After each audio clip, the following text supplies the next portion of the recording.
Corona virus کے حوالے سے کچھ اچھی خبریں بھی ہیں، وہ کہ کافی عرصے سے پاکستان پھر گلگت بلتستان کے لوگوں کو بہت زیادہ خوفزدہ بھی کروایا گیا۔ تو اچھی خبریں یہ ہیں کہ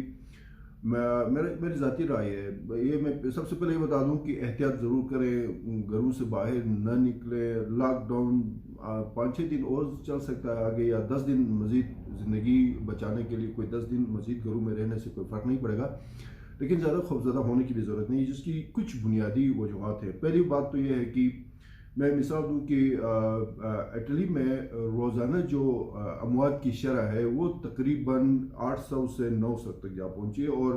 آج جو امریکہ جو پوری دنیا میں اس وقت ہیلتھ کے حوالے سے سب سے زیادہ بہتر سہولتوں کے ساتھ ملک مانا جاتا ہے، وہاں پہ جو اموات پہنچی ہیں پچھلے 24 گھنٹوں میں وہ تقریباً 900 ہیں۔ اللہ کا فضل و کرم ہے، پاکستان میں آج 36واں دن ہے، 26 فروری کو پہلا کیس سامنے آیا تھا، تو اس سے لے کے آج 1 اپریل تک اس طرح کی کوئی صورتحال نہیں ہے جس سے ہم بہت زیادہ خوفزدہ ہو جائیں، جس کی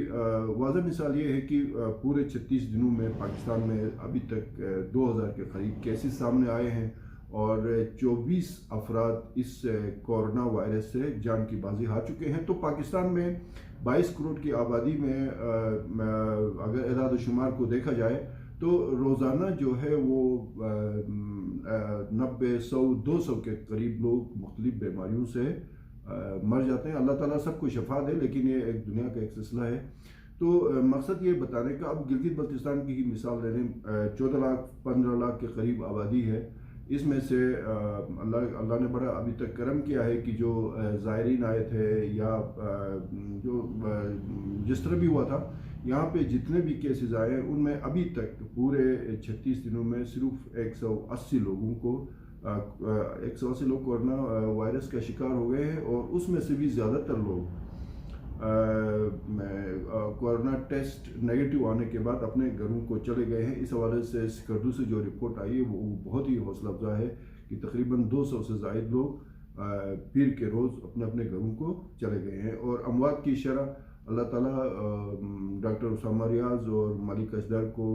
اپنی جوار رحمت میں جگہ دے اور ان کو اعلیٰ مقام عطا فرمائے۔ دونوں نے کورونا وائرس کے جو مریض تھے ان کی زندگیاں بچانے کے لیے دن رات انہوں نے کام کیا، اور اسی کاز میں انہوں نے اپنی جان دے دی۔ تو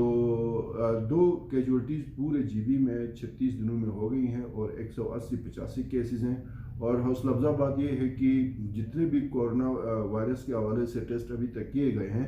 ان میں زیادہ تر نیگیٹو ہیں، مطلب نیگیٹو کا مطلب یہ ہوتا ہے کہ ان میں وہ بیماری ہے ہی نہیں، اور جو پازیٹیو ہیں ان کی شرح تقریباً 20% بنتی ہے، 80% لوگوں میں وہ رزلٹ نگیٹو آیا۔ دعا کرنی چاہیے کہ اللہ تعالیٰ ہمیں اس وبا سے محفوظ رکھے، اور ہم سب کو جو حکومت کی طرف سے احتیاطی تدابیر اختیار کی گئی ہیں ان پہ عمل کرنا بہت ضروری ہے۔ لاک ڈاؤن کا احترام کریں، کچھ اور دنوں کے لیے اگر ہم گھروں میں بیٹھیں گے تو انشاءاللہ اس سے بھی بہتر رزلٹس آئیں گے۔